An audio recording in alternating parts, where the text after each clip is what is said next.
자, 성경 역사상 가장 비극적이면서도 동시에 가장 오해를 많이 받는 텍스트 중 하나죠. 바로 사무엘하 13장, 암논과 다말의 이야기입니다. 수천 년 전 이야기지만 이 안에 담긴 인간 본성의 민낯과 철저하게 무너져 내린 영적 질서는 솔직히 오늘날 우리가 보기에도 굉장히 충격적이고 시사하는 바가 큽니다. 바로 본론으로 들어가 볼까요?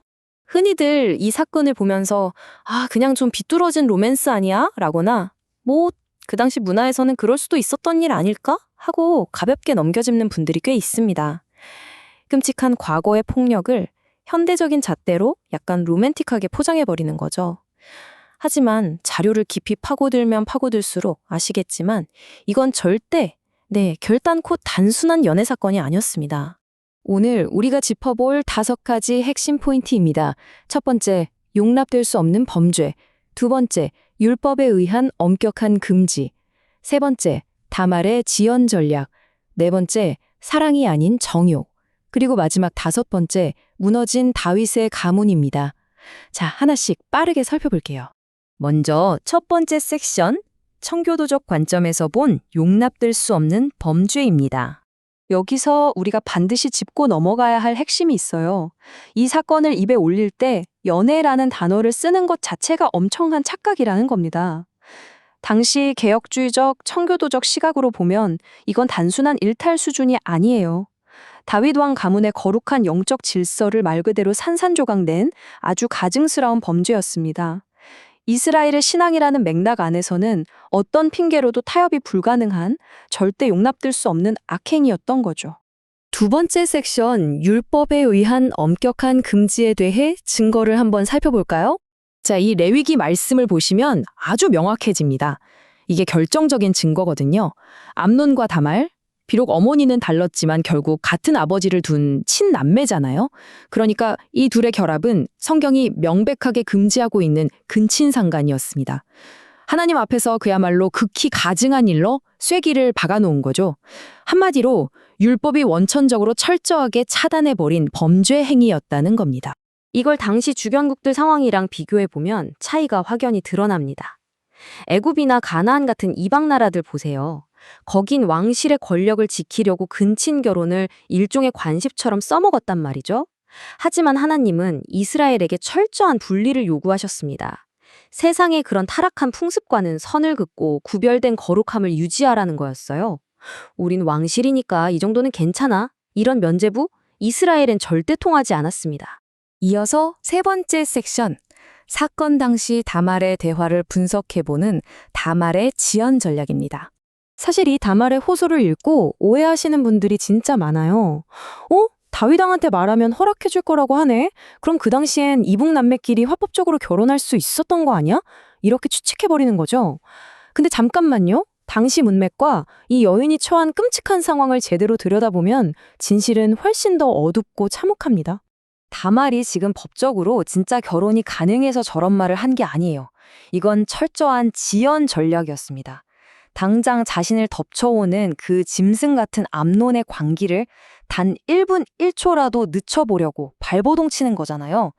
최고 권력자인 아버지 다윗 왕의 이름을 어떻게든 끌어들여서 시간을 벌어보려 했던 정말이지 너무나 절박하고 처절한 언어적 생존 전술이었던 겁니다.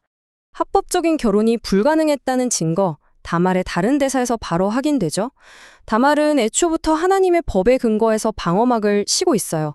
암논한테 명확히 경고하잖아요. 네가 이 짓을 저지르면 이스라엘에서 절대 해선 안 될 악행을 하는 거다. 너는 율법을 범한 어리석은 자, 즉 완전히 파멸할 범죄자가 될 거다.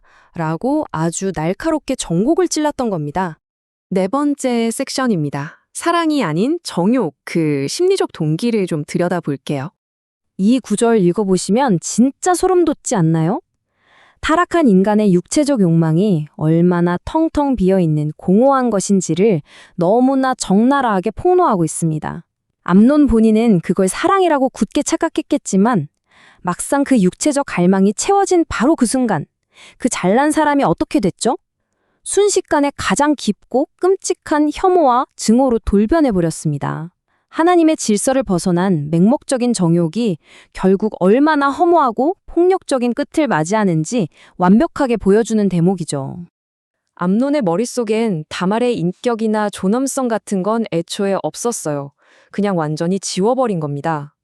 그녀를 나와 동등한 한 명의 사람으로 대우한 게 아니라 그저 자기 안의 타락한 욕망을 배설하기 위한 하나의 도구로 써먹고 버린 거죠. 청교도 신학에서는 이걸 가리켜서 거룩한 연합이라는 하나님의 창조 질서를 짓밟아버린 잔혹한 인본주의적 폭거라고 아주 단호하게 못 박습니다. 자, 마지막 5번째 섹션. 무너진 다윗의 가문에 대한 구속사적 판결을 살펴보겠습니다. 이 파국의 단계들을 한번 쫙 보세요. 이게 그냥 어쩌다 보니 일어난 개별적인 사건들이 아닙니다. 윗세대가 죄를 짓고 제대로 회개하지 않은 채 방관했을 때 그게 다음 세대로 넘어가면서 어떻게 무시무시한 도미노 효과를 일으키고 결국 거대한 심판으로 이어지는지 그 끔찍한 연쇄 반응을 명확하게 보여주고 있습니다. 이 전체 이야기에서 어쩌면 가장 비극적인 인물은 다윗 왕 그 자신일지도 모릅니다. 다윗이 암논의 범죄 소식을 듣고 불같이 화를 냈단 말이죠. 근데 정작 율법대로 처벌을 안 해요. 아니, 못합니다. 왜 그랬을까요? 자기 자신부터가 밧세바와 간음하고 죄 없는 생명을 죽인 그 해결되지 않은 끔찍한 죄책감을 목에 달고 있었으니까요.